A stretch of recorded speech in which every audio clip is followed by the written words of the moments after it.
fond kiss, and then we sever. A farewell, alas, forever.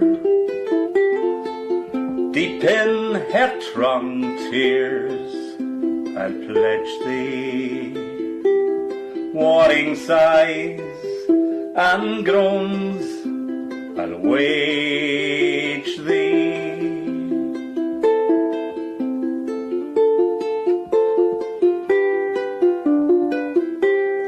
Who shall say that fortune grieves him,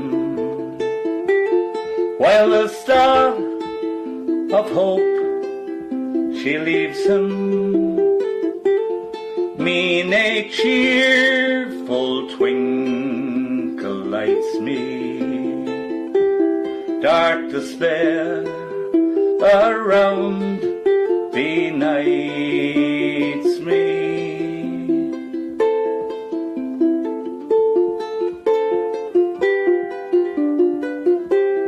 I'll ne'er blame my partial fancy, nothing could resist my Nancy, but to see her was to love her, love but her, and love forever.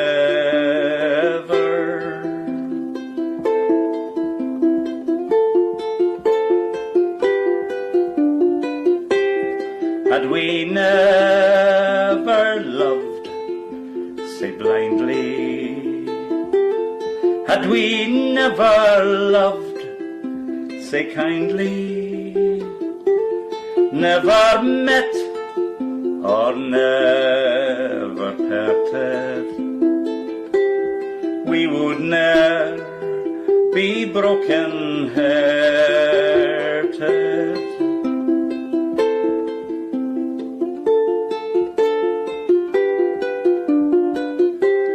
Fare thee well, thou first and fairest. Fare thee well, thou best and dearest. Thine be ilka joy and treasure, peace, enjoyment, love and pleasure.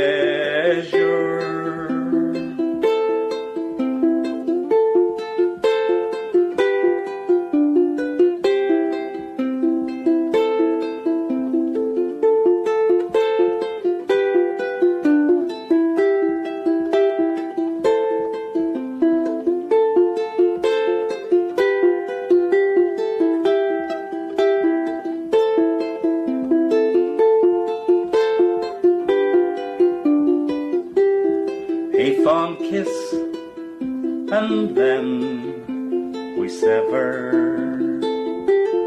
A farewell, alas, forever. Deep in heart-wrung tears I pledge thee, warring sighs and groans I'll wage thee.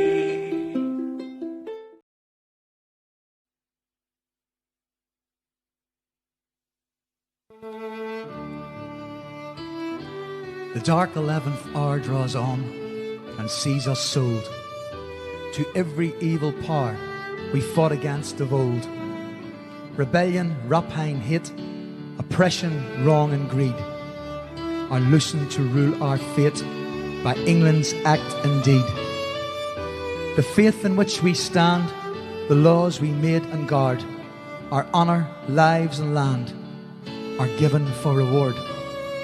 To murder done by night, to treason taught by day, to folly, sloth and spite, and we are thrust away. The blood our fathers spilt, our love, our toils, our pains, are counted us for guilt and only bind our chains. Before an empire's eyes, The traitor claims his price. What need of further lies? We are the sacrifice. We ask no more than leave to reap where we had sown, through good and ill to cleave to our own flag and throne. Now England's shot and steel beneath that flag must show how loyal hearts should kneel to England's oldest foe. We know the war's prepared on every peaceful home. We know the hell's declared for such as served not Rome. The terror, threats and dread in market, hearth and field. We know when all is said, we perish if we yield. Believe we dare not boast. Believe we do not fear. We stand to pay the cost in all that men hold dear. What answer from the north? One law, one land, one throne. If England drives us forth, we shall not fall alone.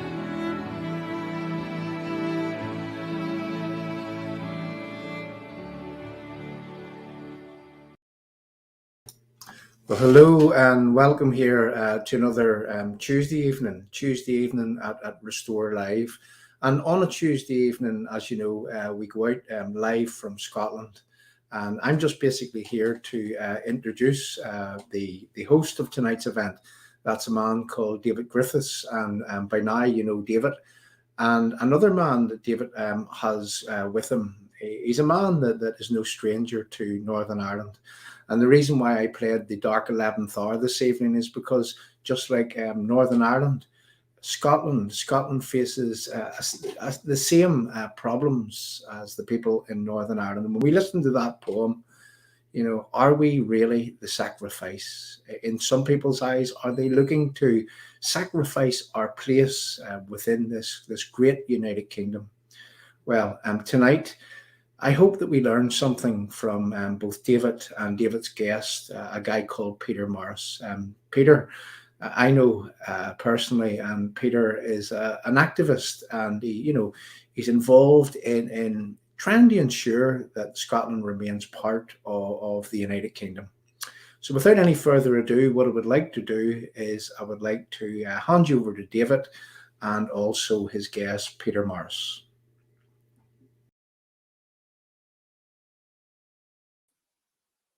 Thank you, John. Hello, everyone, and welcome.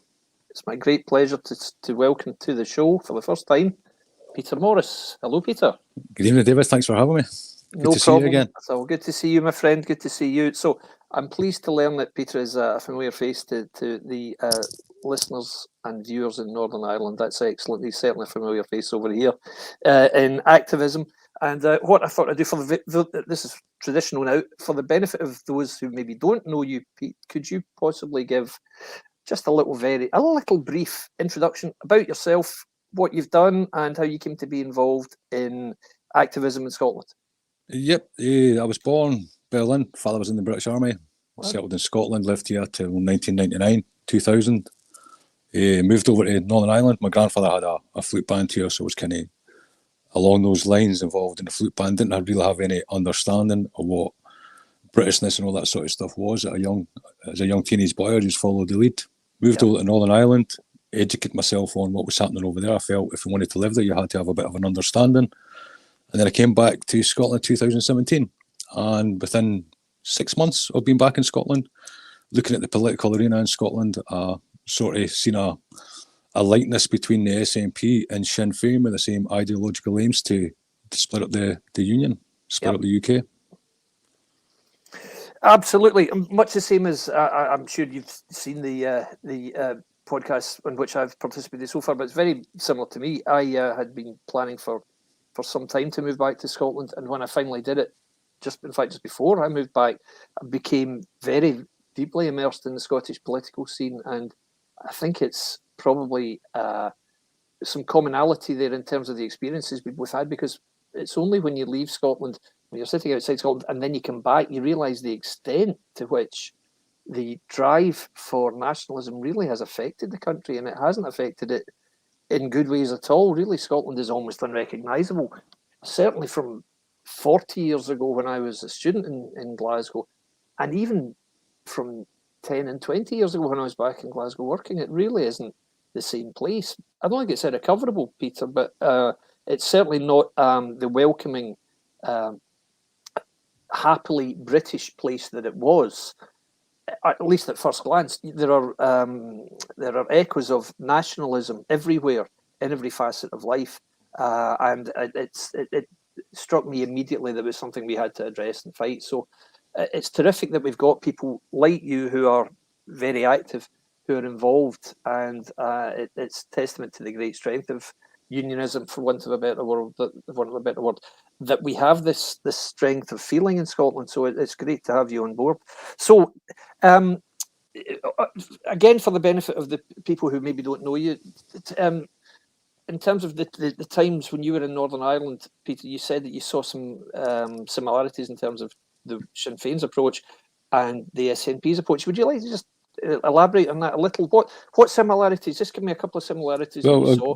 I'll give you the first one. I watched the whole parade scenario with the parades commission and parades being stopped from going down particular routes, particular roads. So when I came back to Scotland again, after those first 6 months, I started looking into the SNP, and I came across a secret Facebook group that was run by Susan Aitken from Glasgow City Council, and within that secret Facebook group, there's a post, and it was targeting Orange Order and trying to find ways of how they could prevent Orange Order going down specific areas within Glasgow. And within that post, there was the context of Humza Yousaf was going to help them strengthen the law and things like that. Now, to me, they linked up with that group Call It Out, who, many of the listeners will be aware of the members who Call It Out are. Yep. So that's the same as Northern Ireland. Northern Ireland, the nationalists set up these community groups, these groups in specific areas to try and get these parades stopped within those areas. And it tends to look like it's the same that's happening in Glasgow with specific members of the SNP at a high level. They're trying to do the same. They're linking up with these community groups and trying to force these parades to be rerouted at times. Yep, I see that there are moves afoot all the time to try and make noise about orange parades in Scotland. And also you'll have seen this other very unwelcome trend, which is that these people, and Susan Aitken is of course the leader of Glasgow City Council. Humza Yousaf is a jobbing cabinet minister in the SNP government. His latest area of expertise, I use that word very loosely, is of course health, after he made such a great job of both justice and previously transport. So yeah, these are senior hitters, and what they're trying to do, and they've been very open about it, is they're trying to if you like, reconstitute or present instances of, let's say, sectarianism as not sectarianism, but anti-Irish racism in Scotland. So they are, in all seriousness, trying to put forth this complete falsehood that Scotland is full of anti-Irish sentiment when it is clearly nothing of the sort. And to me, that is a very sinister development, because what they're trying to do there is they're trying to blacken the name of unionism, loyalism, if you like, by saying, oh no, any expressions of loyalism are by nature intrinsically anti-Catholic and anti-Irish, which is of course complete rubbish. So really, really sinister stuff from very senior politicians, and highly responsible also, because it's simply fanning the flames of upset and grievance and disorder. And dreadful. Go on, Pete. Well, you can see the links from that Facebook group and the fact that they mentioned that they could end up in court, but Humza Yousaf was strengthening the law. Yep. If you remember back, that's around about the time when the hate crime bill was beginning to be developed. And it's my belief, my firm belief, if you put all these links together, so you had that Facebook post within the secret Facebook group. Yep. You had the link up with the community groups, Call It Out and others. You had Humza Yousaf helping them by strengthening the law, which is the hate crime bill. Yep. But then after that, they needed the narrative. So then the narrative changed from sectarianism. The narrative was changed to anti-Irish, anti-Catholic. And that's the narrative that they needed to push along with the hate crime bill. But that narrative is also pushed at hustings events. And James Dornan was one of the ones who agreed to push that narrative at a hustings event. He agreed to push that narrative. So it's a narrative that's been pushed for votes. And all those links join up together now. It's pushed 2018, it was pushed from. It's incredible, isn't it? And I've touched on this previously, as you probably heard. The hate crime bill came out of the ashes of the totally disgraced offensive behaviour at football act. I mean, I still cannot believe that a political party, a governing party, thought that they could enact legislation and call it the Offensive Behaviour at Football Act. I mean, it is just inconceivable that people could be so narrow and so dumb. But of course, you'll remember that the whole point of the Offensive Behaviour at Football Act was to imprison young Protestant Scots who were caught singing songs and misbehaving at football matches in a manner that might cause offence. And there were some young, very young guys, teenage guys, who were criminalised and imprisoned for singing songs on the way to football matches. And to me, it's just insane. It's absolutely insane. What on earth does that do for a young person's development, putting him in jail for singing a song? I mean, it's just staggering. And of course, this whole thing about offence, this is the new thing that has come in, that people now have a right to be offended, and you must enshrine in law protection against anybody being offended. So practically anything could constitute offence now under this insane bill, which, let's not forget, the leader of Scottish Labour, Anas Sarwar, the bill for which he voted. He actually voted it through. So much for unionism. And this brings me on to something that happened today, which which may have caught your eye, Peter, which is that the shadow Northern Ireland secretary, a lady by the name of Louise Hughes, I think her name is, Louise Haig, has said in an interview with GB News, oh yes, in the event that there's a border poll in Northern Ireland, it's very important that the British government stays out of it and doesn't in any way try to influence it, because after all, we must stick to the letter of the Good Friday Agreement. So yet again, you've got Labour, who are purportedly a unionist party, saying, oh yeah, well, of course, if there's a vote and they want to leave, then fine, we're not going to do anything about it. And just like, what? How does this possibly happen? How can that possibly be right? So just picking up on that theme for a minute, the Labour Party, as we know, lost heavily in the election 2 years ago because on a binary issue, Brexit, they decided they were going to look both ways and say, yeah, we're a little bit for and a little bit against, but what we'll do is we'll have another referendum, then we'll go to Europe, get a deal, and right, so now they're going to do the same thing with the border poll. They're going to call for a border poll and say, of course, but we don't mind if it passes or doesn't. This is insane. You're talking about the country breaking up. This isn't just something like Brexit or voting age or something, or whether we should scrap first past the post. This is the sanctity of our country, the makeup of our country. And the official Westminster opposition are saying, oh yeah, if part of the country wants to have a vote on breaking away, we're not going to take any part in it. We'll just let them get on with it. My God. So this is what we're faced with for you viewers in Northern Ireland, in Scotland. We are faced with this madness that the ruling parties, or the party that has pretensions of being the ruling party, is so weak on the constitution that it is happy to allow attempts for various parties, various groups to try to break the country apart. And this is why guys like Peter and I are so heavily involved. We cannot allow that to happen. Even if our politicians are happy to sleepwalk their way into certain constitutional calamity, we cannot let that happen. And this is why we do what we do. So, sorry, that was a little bit of a rant there, but you're quite right. This is what we see. We see weakness, acquiescence from the major parties in terms of the potential for Scotland to become independent and for the potential for Northern Ireland to reunify with the South, and we simply can't have that. So could you just tell some of the viewers, Pete, about some of the activities you've been involved in lately? And obviously you and I have met up at a couple of events. Just maybe tell the listeners and viewers about some of the events in which you've participated in terms of... Yeah, I was at the anti-protocol rally, George Square. Yep. Attended that, Yep. participated in it, attended that. I was also at George Square during the climate change march. There was a protest in George Square at that point.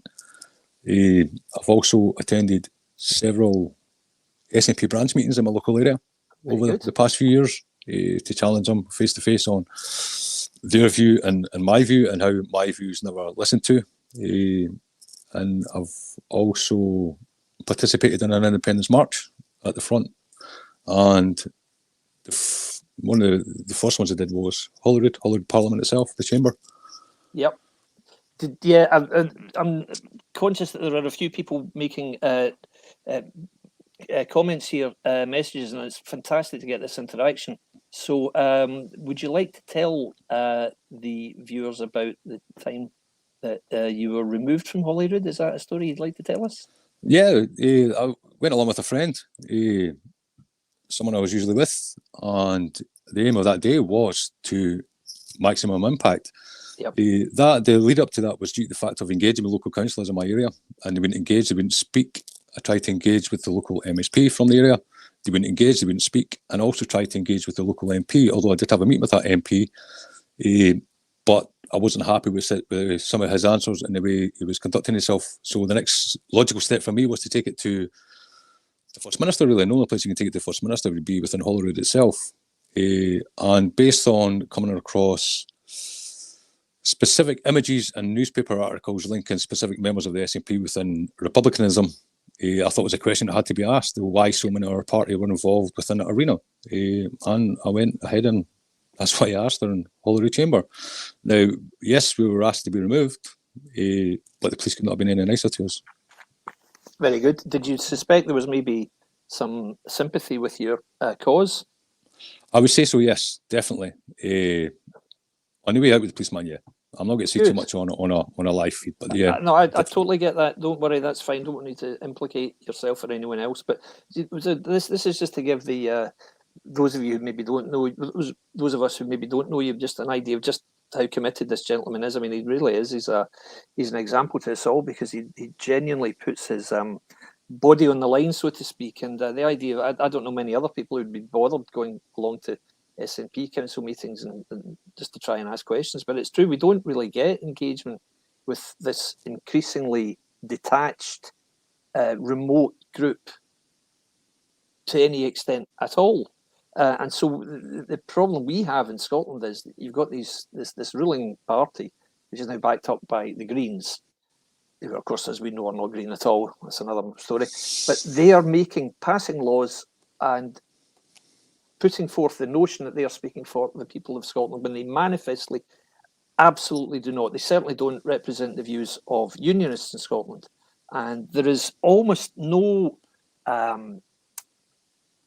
mechanism for people such as Pete and me to put forth our ideas and have them heard. It's hard enough even for members of the Scottish Parliament to question the ruling administration, because all the questions must be, which are raised in First Minister's questions, they all must be provided in advance, and so they get the chance to vet them or to research them before they're even put forward. That's MSPs, so they can't even get any kind of decent answers. And of course, all that happens in Holyrood is a question will be asked, and Nicola Sturgeon will stand up and touch on our usual themes, which are, it's all the Tories' fault. It would be great if we were independent, but we're not, so no wonder everything's terrible. But it's all the Tories' fault, and it's especially Margaret Thatcher's fault. And that's all you hear, and that's not an answer to the question. So this is the situation we find ourselves in. So any way that we can, we try to put forth ways of questioning these people.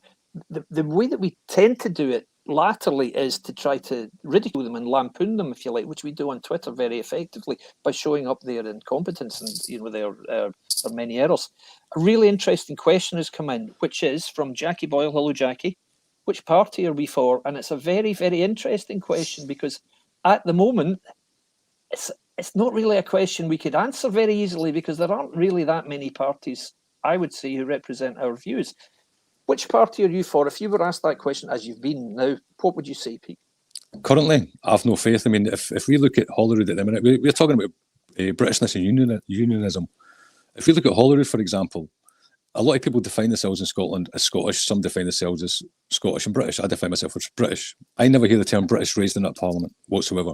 Yep. Likewise, with the MPs from Scotland, of all parties who sit in Westminster, I never hear British people of Scotland. I never hear that term British raised in England at all. So my Britishness has been erased. And the opposition have sat there for 14 years and they've allowed the SNP to become untouchable. And this is a big problem. They're a minority in Scotland with a minority support.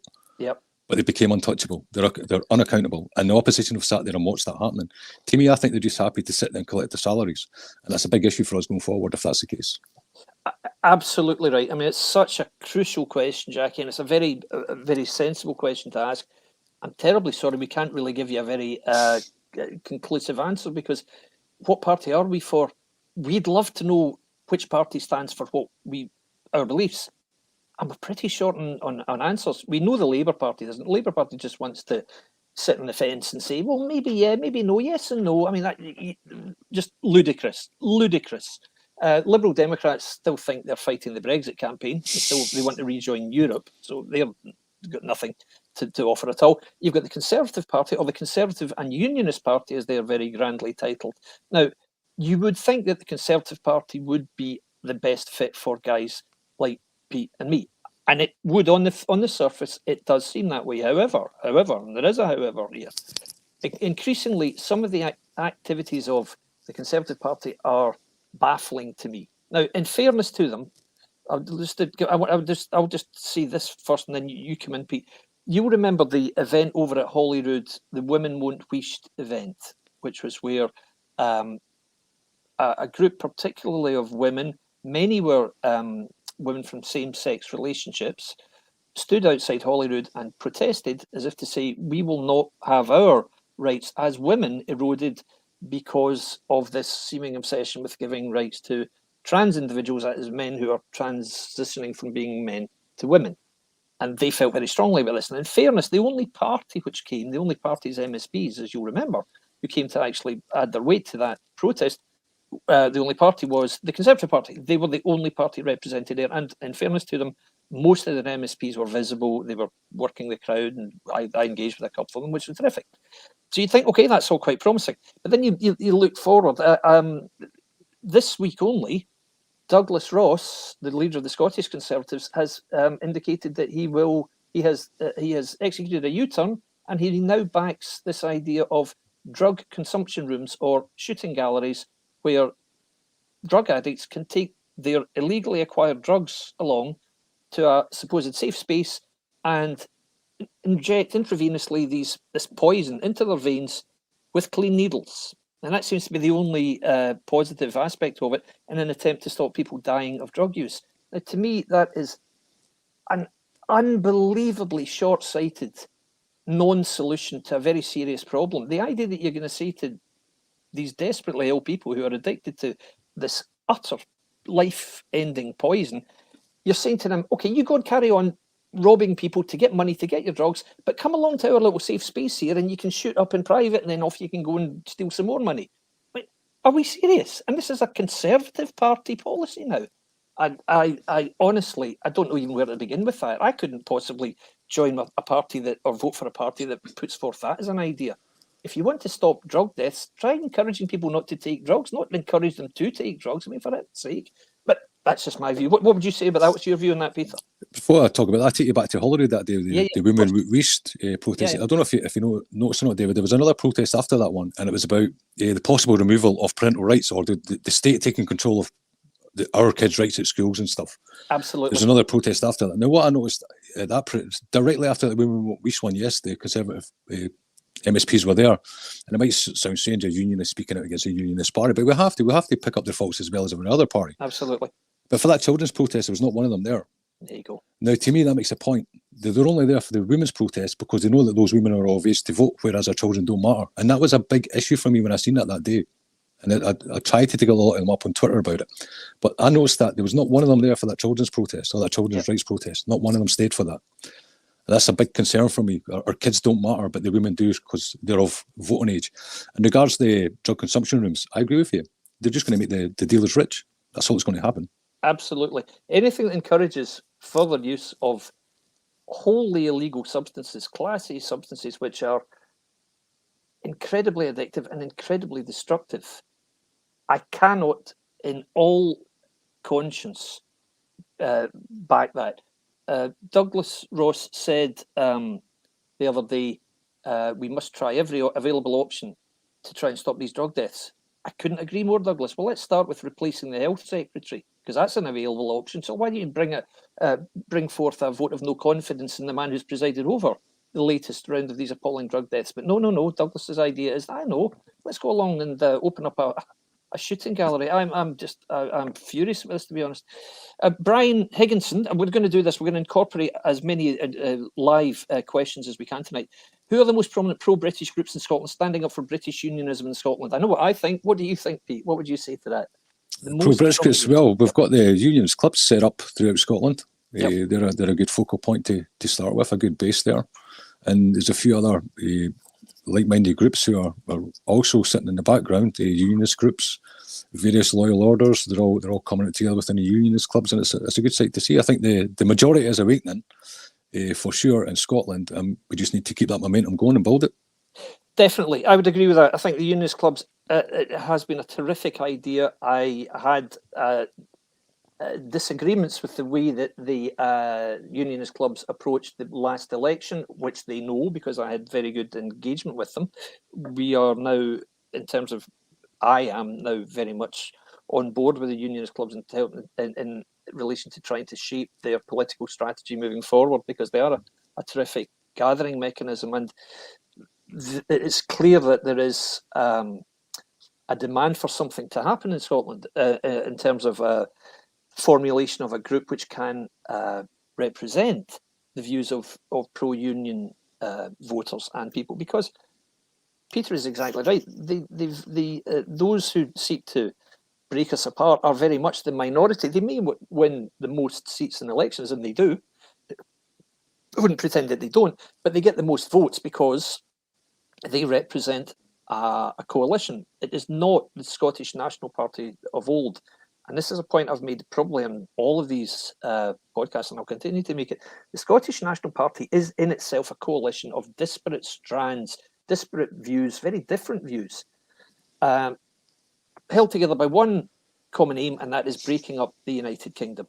And you cannot overstress the influence of Irish Republicans in today's SNP, because it is enormous. It is absolutely enormous. There is almost not a cigarette paper, as they used to say, between the policies of Scottish Nationalist Party and those of Sinn Féin. They are almost identical.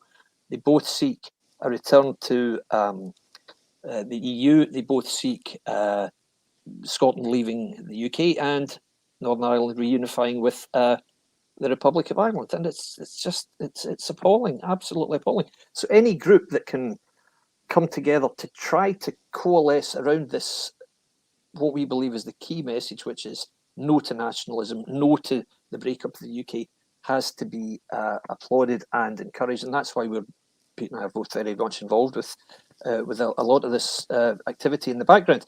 So apart from that, yes, you've got the Orange Order, and you've got a lot of the traditional groups with whom, if you like, unionism is usually associated, which still exist. And of course, there is a lot of negative publicity is aimed at these groups. So, for example, when I came into politics at first, which was about 18 months ago, less than that, just a bit less, I remember putting up very, very measured tweets under my Twitter account. And I had stuff from my Facebook, which was going way back to like 2011, 2010, years ago. Stuff like, I remember one that came on there was, it appeared on my Twitter account, somebody saying, "Is this you?" And it was me describing what the Orange Order is. And I was saying it's not a sectarian organisation. It exists to represent the views of those people who commemorate the Battle of Boyne, all this stuff. And they were presenting this as if I'd said something, absolutely outrageous. And they were saying, "How can you say this? You're a racist if you feel all this." So they try to. There is an attempt to, if you like, smear the traditional pro-UK groups in Scotland, such as the Orange Order. Is that something you would say that you agree with, Pete? Definitely, but I think we're missing a trick with the hate crime bills there. I mean, they're pushing this anti-Irish, anti-Catholic rhetoric. Yep. When they're attacking the Orange Order, it's a Protestant-based organisation. We should be pushing back on that respect. Anti-Protestantism in Scotland is rife. And I think it's an avenue that needs to be pushed, and it needs to be pushed harder. I totally agree. There's a really interesting question. I'll come back to that point you've just raised there, Peter, with reference to the attack we saw in Glasgow on Saturday just gone, which I think was a very clear example of anti-Protestant sectarian behaviour. The panel, what do we think with reference to this pretend seeking of independence by the SNP? Now, this is a very pertinent point. There is a feeling in Scotland that the SNP don't really seek independence at all. There isn't an independence movement, there is an independence industry, is the phrase used. And what that means, it might not make a lot of sense immediately, but the SNP is headed by people who are not fools. These people are not illiterate and they're not innumerate. They can count and they can read. Therefore, it follows that they must realise that there is no economic basis for Scottish independence. There isn't. It doesn't exist. The reason they can't come up with an answer in the currency question is there is no answer.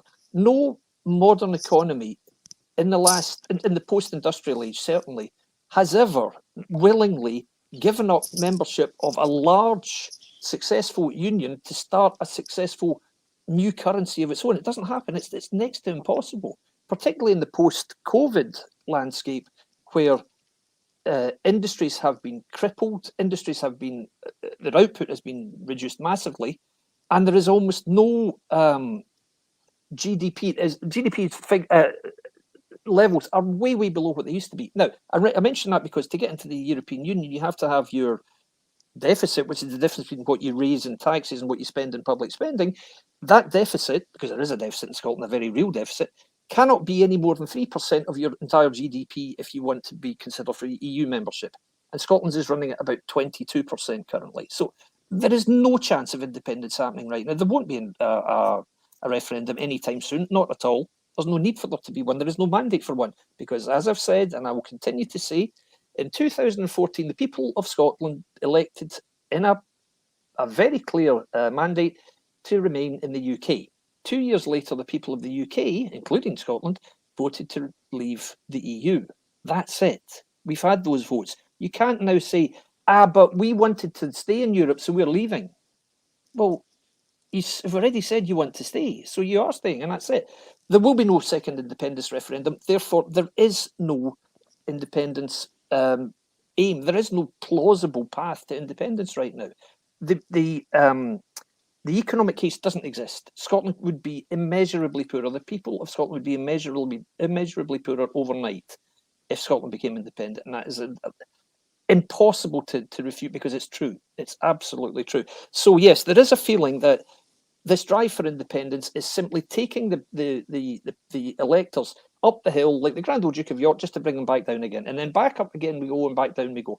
There is no end to this, and it could go on forever. And this is why in May this year we tried as All for Unity to say, look, this never-ending just won't stop unless we get a government of national unity which is peopled by those who actually are prepared to stand against the SNP and call them out. Peter's right. There are far too many people in opposition in Scotland who are perfectly happy just to go along for the ride. Douglas Ross had a photo opportunity yesterday with Nicola Sturgeon, at which she fell over. What a shame. But this isn't furthering the cause of the UK in the slightest. The leader of the opposition posing for photos with the First Minister. What on earth does that do? How does that help the plight of people in Scotland who are suffering after lockdown? I mean, it's just insane. So, yes, we've got this crazy situation. Peter's already mentioned it. The opposition is perfectly happy just to go along with whatever the SNP decrees, because they quite like being in opposition.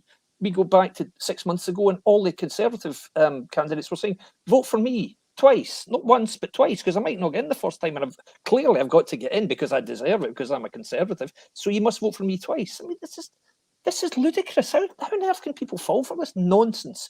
And all they want to do is get into Parliament again, to have maybe served 3 terms, and then if they get into any senior position, they'll probably end up in the House of Lords. Wasn't that lovely? And meanwhile, what's happening to Scotland? It's being absolutely ruined by these people who either are so lacking in education that they actually believe the lies that they put forth, or that they know very well that they're lies, but they're putting them forth anyway. Like the Finance Secretary, what's her name? Kate Forbes. The other day. Yeah, the other day, she's saying, oh yeah, Scotland more than pays its own way.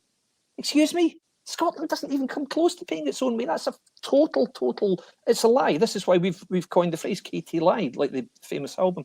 Katie lied. She does. She is lying to the public. And she's an intelligent woman with albeit with a degree in history and a follow-up a diploma in diaspora studies. So naturally, she's been selected to be the finance secretary. But this is the quality of person we're dealing with, and they are clearly lying. So my answer to that is, I think it is a pretend seeking of independence. I think Nicola Sturgeon is spinning this out as long as she can until she goes and gets her next nicely paid gig. It would have been at the EU had we stayed in. It will probably be at the United Nations now. And that's why she was running around the COP26 summit with her photograph, with her camera to say, excuse me, Mr. Obama, can I get a photo, please? And it's ludicrous. That wasn't about furthering the cause of climate or the good of the world by safeguarding the climate. It was all about putting forth Nicola Sturgeon's credentials for her next big job. What do you think? What's your view about the? Do you think that the SNP is serious and is genuine about seeking independence, or do you think it's all about fake, Pete? I think it's all fake. I think it's based on an ideology, and they push Nicola Sturgeon up front and personal now. It's no longer the SNP. I see the SNP as simply a pressure group. Yeah. Based on all the failings, because they never get anything right, and they've ruined the education, they've ruined their health, they've ruined the justice, they've ruined every part of democracy in Scotland. That seems a pressure group.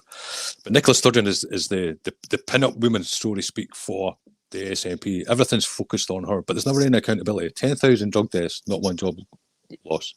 Queen Elizabeth Hospital deaths, not one job went. The fails in the exam fiascos, not one job went. There's never any accountability in Scotland, and that's a dangerous thing. But on top of that, she stays in power based on division and hate. Yep. So all this passing the blame to Westminster's done for a purpose is to keep the division and hate in Scotland. It's to keep their supporters on board with them, and then they attack us. I mean, I walked down my street or my town, my Union flag, and 4 SNP cameras have got my Scottish terrorists were carrying that flag, and not one thing was done about it. That wasn't a hate crime, and the video was there for. I'm sure. I think you've seen that video yourself, David. I've seen it indeed. It's appalling. Yeah. So that's what we get. But on top of that, and that's why I went to the council meetings, the SNP branch meetings in my local towns, because they were telling the supporters and people in my town were saying, we can look after ourselves in Scotland. Well, how can you? We subsidise England. Okay, 5.4 million subsidises 55 million. How does that work out? So I would go and challenge them on this, and they look at you, but they believe what they've been told. They've effectively been radicalised for 14 years. They believe everything that they're told, and that is a dangerous thing, because that hate builds even more. Everything's Westminster's fault. The universal credit uplift, Westminster's fault, but Nicola Sturgeon had the power to keep that going under the Scotland Act 2016, but she didn't, because she used it to drive that wedge between Scotland and Westminster again, and to keep her supporters on board, and that's all she's doing. The ones at the top of the SNP will stay in power as long as they radicalise their support, and that's a dangerous game that they're playing at the minute. Absolutely right. I've made that point also. It's an incredibly dangerous thing. You're uncorking the most base elements in society: resentment, fear, envy, hatred. It's very difficult to get that back in the bottle afterwards. And I apologise if I'm using phrases I've used before, but I think it has to be said, really. You don't mess about with nationalism. You look at the Balkan conflict. These were civilised countries. But what was... if you like, reignited here was centuries-old division among these countries, which flared up again and led to appalling scenes. I mean, genocidal horrors, really, in mainland Europe, only 25 or 30 years ago. It's just, you just don't mess with these forces at all. And if all you've got to say is, well, of course, historically we were our own country, so there's no reason why we shouldn't be. And in any event, the British Army has had a terrible record abroad. Well, that's all fascinating stuff, but that doesn't form the basis or the foundation of a nation state just because of some historical grievance going back hundreds of years. You cannot do that. Nationalism is never the answer. Nationalism is the poison that has to be lanced. It is appalling. I will always oppose it. Just again to bring in a question here, Frank Portinari. Hello, Frank.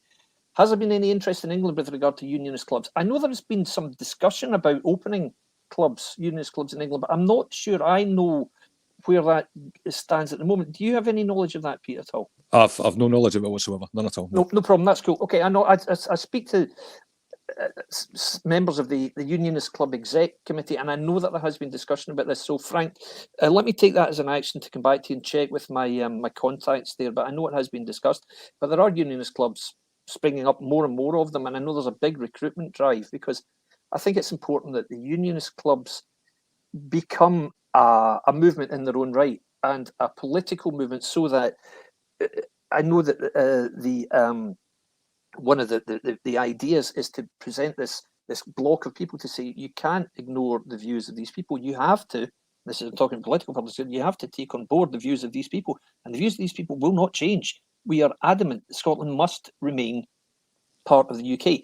Isabel Montgomery, on that, pretty much on that topic, has said, "How did the SNP end up the biggest party in Scotland?" Very simply, my answer to that would be it was the inevitable decline of the Labour Party in Scotland which caused it fundamentally, Isabel, because the people who used to give their votes pretty much en masse to the Labour Party in Scotland almost overnight stopped and started giving the votes instead to the SNP. And I'm sure I've mentioned this before, but one of the contributory factors was the Iraq War, the second Iraq War, which people felt a lot of people in Scotland opposed, and of course the Labour government took the UK into another Iraq War with the consequences which we all know. But the other thing that happened was, I think I did mention this, there was a concern with the Catholic Church in Scotland. They had a concern over single-sex adoption. They didn't feel that their parishioners should be, as they saw it, exposed to the evil of single-sex adoption. They went to Scottish Labour to ask Scottish Labour if they would ban single-sex adoption, and of course the Labour Party said, well, absolutely not, we can't possibly do that. And they said, in that case, we're not voting for you anymore. And the SNP, under Salmond at the time, as politically opportunist as ever, said, oh yeah, don't worry, we'll sort that out for you. So almost overnight, this happened after the 2010 election, almost overnight. As of the next election, the SNP became the biggest party. So in answer to your question, Isabel, and I'll bring Peter in a sec on this, mainly it's because of the collapse, the relative collapse of the Labour Party in Scotland, which, let's not forget, used to get over 40 of the 59 seats every election. Now, one of the 59 Westminster seats is Labour, and that is a spectacular falling off, and almost unprecedented. So, yeah, Pete, what would you say about what's your view about how the SNP ended up the biggest party? Well, we can see them being in power. The minority still didn't get the majority, and that's why they formed that coalition with the Greens, and that's also to prevent any confidence motions being raised against anyone within the SNP, so they've got Holyrood sewn up, really. Yeah. But they only get 31% maximum of the total electorate vote.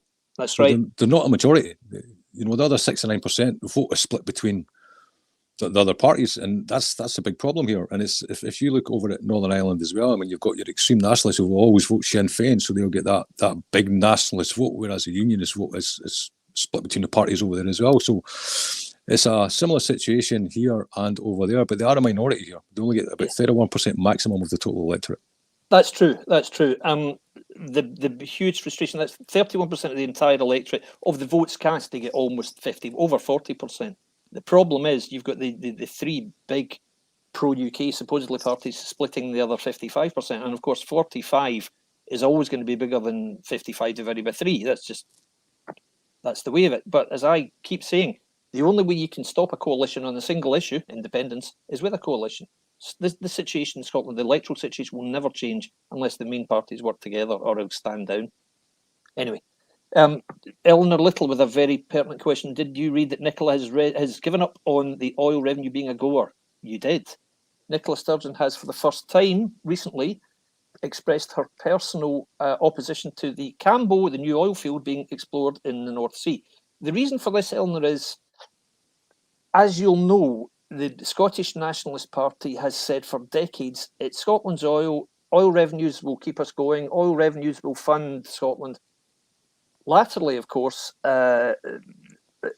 pollutant fossil fuels extraction and production is seen as, how can I say, anti-green and contributory factors to the climate change and all the disasters that come with that. So, particularly with the Greens being on board, pretty much propping up the SNP administration in Holyrood, Sturgeon has decided that she can't look both ways on this issue, try as she might, and she tried very hard to look both ways without giving an answer. Latterly, she has said no, she would not be in favour of this new field being given the green light. So she is now no longer in favour of the oil industry in Scotland. As some of her own MSPs have pointed out, that means she's potentially turning her back on 100,000 jobs which are reliant on oil production in the North Sea.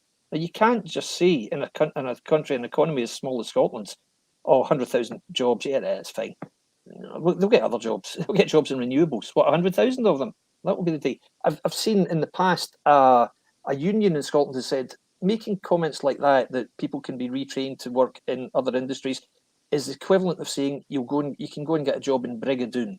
It's no more realistic than that. It's just complete fantasy. It will never happen. So yes, very, very interesting one. This could well be the hill upon which Nicola Sturgeon's premiership founders, because Alex Salmond, who doesn't need a second asking to stick the knife into Nicola Sturgeon, has said you cannot possibly turn your back on the oil industry if you're a Scottish nationalist. So he's trying very hard to make her look bad as a result of this. What's your view on that, John? Pete, sorry, Pete. Yeah, I think Nicola Sturgeon just jumps on any bandwagon, and the big bandwagon at the minute is the climate change one. Yeah, and she'll, if it's there and she can get the media attention there, she'll jump on it. And if we take her lead, that's where the Unionists in Scotland should be doing the same. Absolutely. Wherever they are, we should be there. Wherever they're marching, we should be there. We should let them see that we're here and we're not going to go away. Whether it's 1, 10 or 100 of us, make ourselves known and let them know that we're here. And from my point of view, that's what I'm going to continue doing. I'm going to keep taking them on head on, face to face, and let them know that we're here. I think that's the only thing we can do. And the opposition need challenged by people other than myself, people more educated than myself. The opposition need challenged on their lack of action. Absolutely right. And this is why we tried to do what we did earlier this year, in All for Unity. We had a team, George mentioned it last week, we had a lawyer, we had a procurator fiscal, we had 2 very senior ex-army people, gentleman farmer, you had me, an ex-IT business guy, very, very, comparatively speaking, very well-educated people, very articulate people who were able to argue a point, and that's why we thought, well, this would shake Holyrood up. But of course, no, the old guard decided that it was far more important that their elected representatives got in instead of us. Okay, we understand, but there has to be some measure of working together going forward. There has to be, or else this is just going to carry on and on and on and on until the Scottish people realise that Nicola Sturgeon can't deliver anything for them and just stop voting for him. But that could be some time. It took 60 years for the Scottish electorate to stop voting Labour. Quite literally, it took from the 1950s till 2011 for Scottish voters to turn their backs on the Labour Party. So don't expect this to end anytime soon unless we see some positive action. You touched on a really important point there. The day of the rally and the march against the Northern Irish Protocol, I thought that was an exceptionally powerful statement we made there. There were probably, I don't know what number, it certainly was over 4 figures, marching from the West End of Glasgow all the way into George Square. And we did get, a lot of applause on the way, particularly as we could reach the end. But what I thought was really interesting was, were you on the walk, Pete? Did you go on the walk? I was, yes. Right, cool, okay. You did, right. Well, you'll probably remember that blonde lady on the left-hand side as we were coming down a Guy Street or St Vincent Street, whichever one it was, I think it's St Vincent Street, saying, you smelly whatever's and F the Queen. And that's all she could think of to say was a sectarian remark against the heads of the state. And I just remember the guy on the right hand side of the top flat just standing giving us the fingers as well. Yeah, exactly. That's the mentality of them, though. That's it. There was no question of, no attempt at political discourse or anything like this. It was just ludicrous. Just all they can do to voice their opposition to a perfectly legitimate and peaceful demonstration was to make a sectarian remark against a unionist icon. I thought, this is just pathetic. So that's genuinely what happened, people. So, but that was an extremely strong day, and I know that there will be other things. Thank you, Isabel saying the protocol protest was amazing. Jackie previously said that the SNP voters are a bunch of sheep, which, no offence, but if you're going to continually vote for someone who's giving you a pack of lies, then it's very difficult to have respect for those people's views. Eleanor again has said here about we to highlight the SNP eroding women's rights with their woke agenda. Absolutely. This is why we did what we did outside Holyrood. My colleague Niall Fraser, who was on this podcast the other week and will be on again very soon, he did a lot of work on that basis.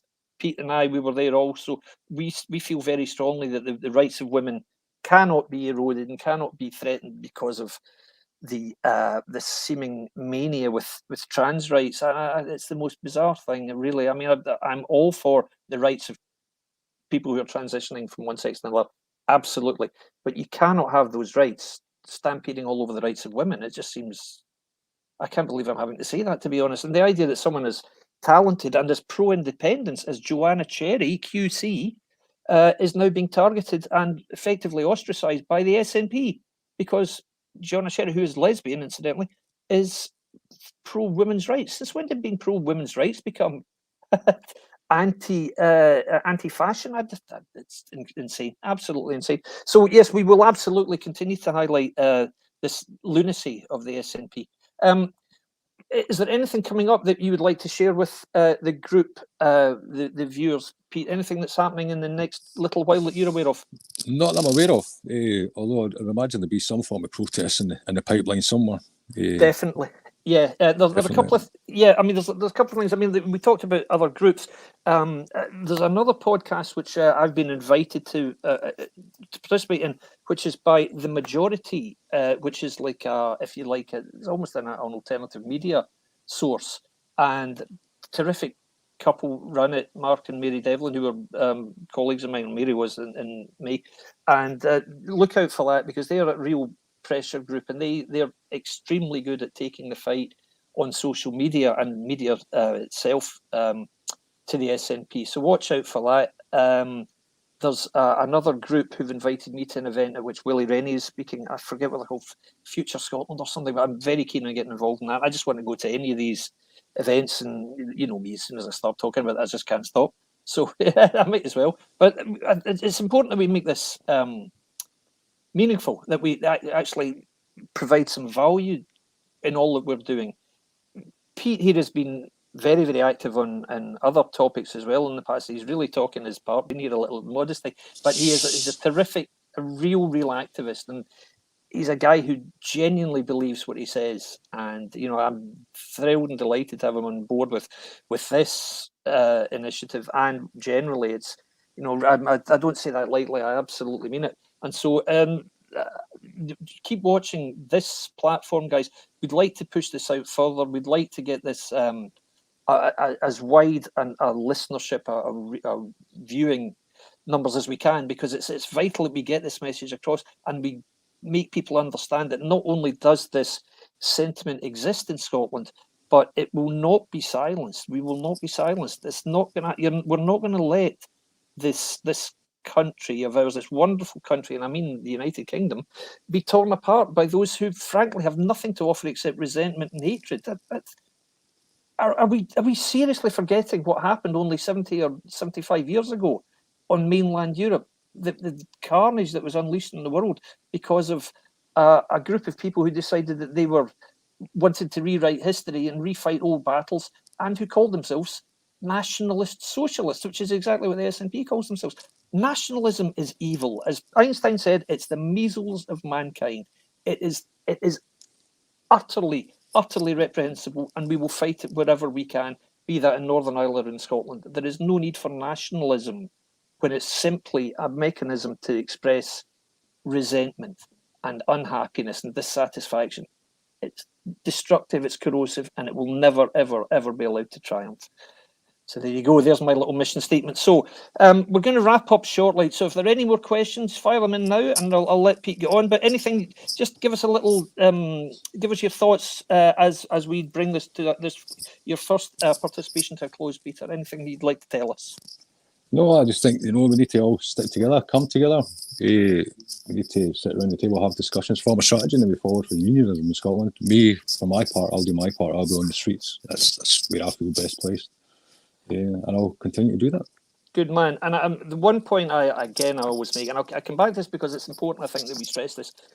This is primarily a Northern Irish-based platform, but I'm massively grateful to John for allowing us in Scotland here to have a night where we present the views from a Scottish perspective.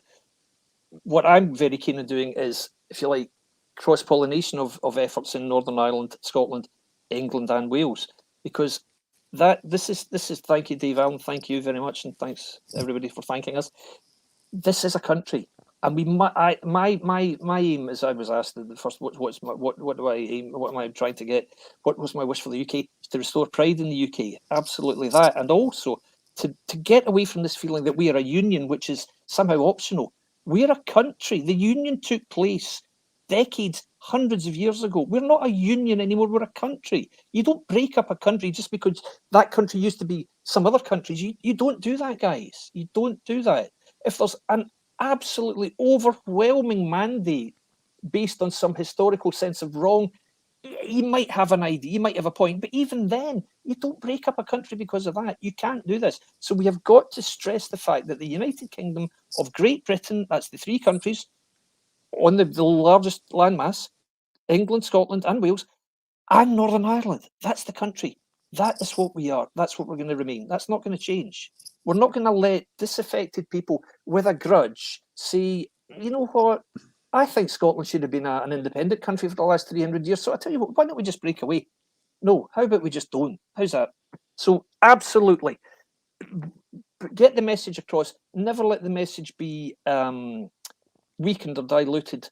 The United Kingdom of Great Britain and Northern Ireland is this country, this wonderful country, which has led the world in numerous disciplines, and will do so again only if we have pride in ourselves and are not constantly apologising for ourselves. We can't go on like that, and nor should we.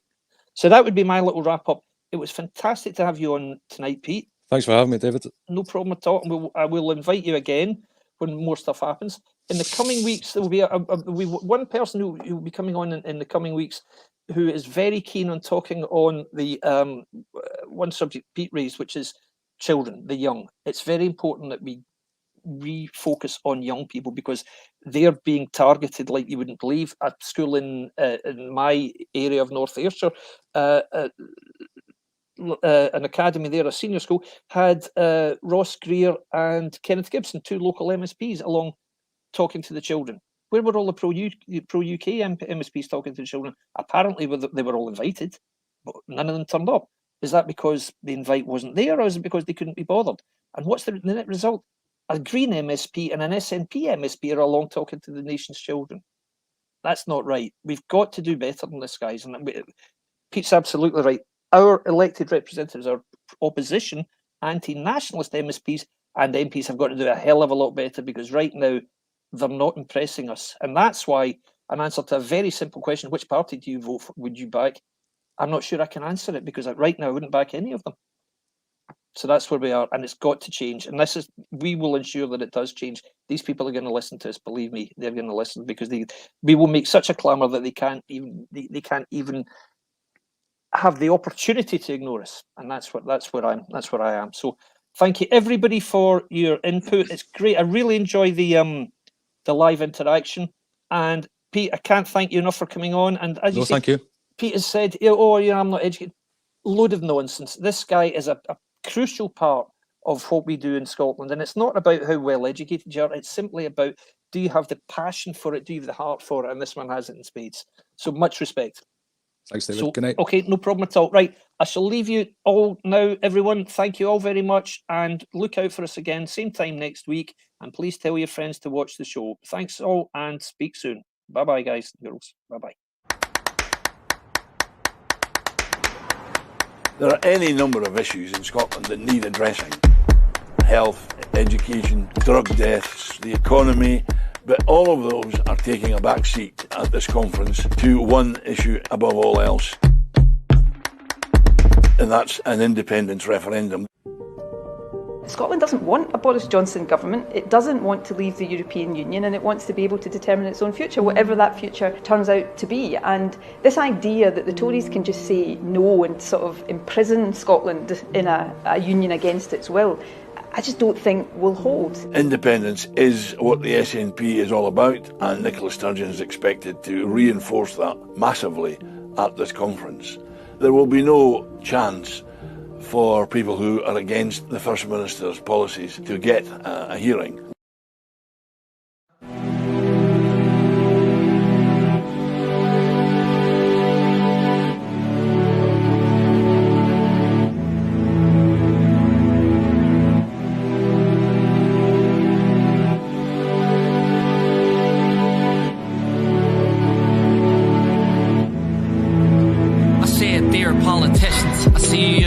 glass houses, but down the road a young man feeling like life is worthless. I mean, where the hell from you? Are you scratching the surface? Let them know that the life there's a purpose. But you're like a service, putting blood in your hands, you're worthless. Seeing these curses, can you hear the pain in these verses be reoccurring? I don't know that this is lurking. You know what, let's get to working. I know how you feel, we got the raw deal. You know the economy's growing, can't feed the family, we need to feel like a sympathy from a persona that can't relate to deal with the struggles. Y'all get expenses paid, never not half to eat a meal. Do you see a society in crisis? Has COVID got you blinded? Do you overshadow suicide? We can't be like this, because life's priceless. And all shapes and forms, you know life's priceless. Yeah, life's priceless. Life goes on, but with the radio on, take a minute to mourn all the pain in the past, the lingering on. Anxiety got us Papa brothers, yo, we gotta move on. Carry this pain on, because days do get better. And life will only get better if you get a chance to pull it together. So let's pull it together. And I can't stop thinking, what if we could combine instead of hating division? Just because walls built up don't mean we gotta be any different. Just a society created by politicians causing division. How different life would be if this wasn't the way we really live. You gotta listen, you learn it from the way you come across and interpret. Are we weak-minded? Now the pain and the troubles we inherit. And because you see it's so worthless, you got the nerve to call us a burden. Hope you take all of these words in. Now you swerve and try to curb me, cause we're masks for a flu that is lurking. Social distance keep us apart, divide and conquer and burn. No wonder we feeling so helpless with the way that this is turning. And my stomach is turning. We've had traumatic and sad static and felt pain and a panic. It's caused the life to feel tragic. Do the mathematics. It's a cause for concern over islands registered in these graphics, showing the world our future ain't happy. And to say this sadly, no change in environment with a pandemic happening and the support lacking. Do right by the people, but instead you choose to sit and watch this happen. We can talk about this topic because I'm wanting to drop it. Ain't no stopping these feelings when you cage us up with these lockings. We just longing for some help, but there's a topic y'all seem to be dropping. Good to see my life ain't worth nothing. And these times get harder in different days. It ain't gonna feel like yesterday. I know. But brother, let it go, let it go, let it go. Cause when these times get harder in different ways, it makes you stronger than other days. I know. So brother, let it go, let it go, let it go. So let it go. Aim for the stars, raising the bars. Don't let nobody break you apart. You know what? I told you this from the very start. I can't stop thinking. And I can't stop thinking, what if we could combine instead of hating division? Just because walls built up don't mean we gotta be any different.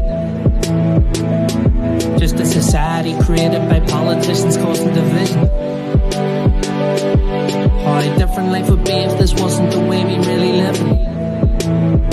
And I can't stop thinking, what if we could combine instead of hating division? No hating division. Just because walls built up don't mean we gotta be any different. Any different, no. Just a society created by politicians causing division. All them causing division. How different life would be if this wasn't the way we really live.